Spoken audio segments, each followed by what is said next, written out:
ओम नमो भगवते वासुदेवाय।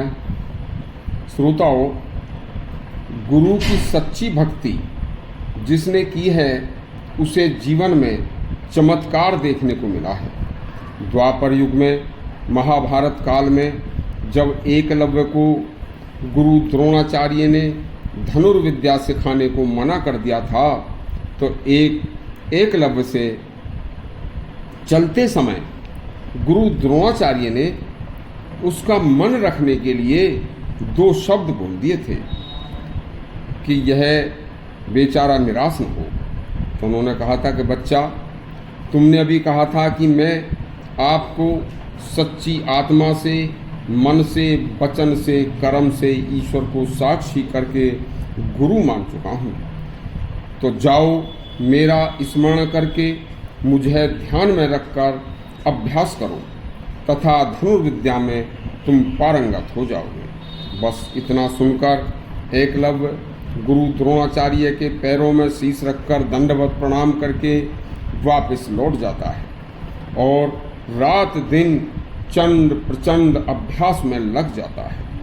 तो कुछ ही दिन में उसकी धनुर्विद्या की चर्चा तथा शोहरत चारों तरफ फैल जाती है।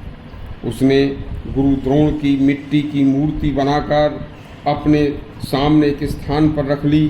रोजाना उस मूर्ति को प्रणाम करके अपने कार्य में तन्मयता से लग जाता था तथा जब उसकी धनुर्विद्या को अनेक कर्तव्यों की चर्चा गुरु द्रोण ने भी सुनी, तो उसे अपने पास बुलाया और उससे धनुर्विद्या के कर्तव्य दिखाने का आग्रह किया। बस गुरु की आज्ञा पाकर उसने देखा कि एक कुत्ता सामने भौंक रहा है। एकलव्य ने भौंकते हुए कुत्ते के मुंह में बहुत ही फुर्ती से इतने बाण भर दिए कि कुत्ते के मुंह में चोट भी नहीं लगी और कुत्ते का मुंह फटा का फटा रह गया।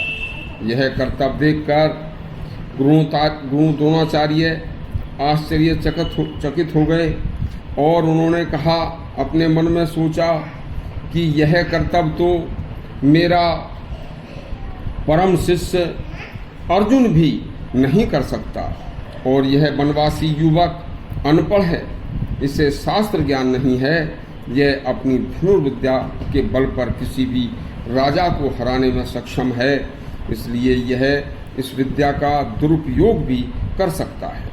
इसलिए गुरु द्रोणाचार्य ने उसका सीधे हाथ का अंगूठा मांग लिया, जिससे कि अब वह धनुष चला ही नहीं सकेगा। यह थी उसकी सच्ची गुरु भक्ति। इस तरह एक सामान्य सैनिक का बेटा विक्रमादित्य अपने गुरु चाणक्य की सच्ची भक्ति से बहुत बड़े महाद्वीप का राजा बना और ऐसा राज्य किया कि आज भी समस्त आर्य जाति को उस पर बहुत बड़ा गर्व है। उसके जन्म व कार्यकाल से ही आर्य हिंदू पंचांग कैलेंडर भी विक्रमादित्य के नाम से शुरू होता है। देखिए, महर्षि स्वामी दयानंद सरस्वती की गुरु भक्ति, जन्मांध गुरु श्रद्धानंद जी के बारे में सब जानते हैं कि अपने गुरु की सच्ची भक्ति करके दयानंद सरस्वती क्या से क्या बन गए थे। तो बस गुरु भक्ति सच्ची आत्मा से करो तो आपका कल्याण निश्चित है। गुरु की महिमा अपरंपार है, इसलिए विद्वानों ने गुरु को दर्जा भगवान से भी ऊपर बताया है, क्योंकि गुरु कृपा से भगवान की प्राप्ति हो सकती है। बिना गुरु कृपा के ईश्वर प्राप्ति बहुत मुश्किल है।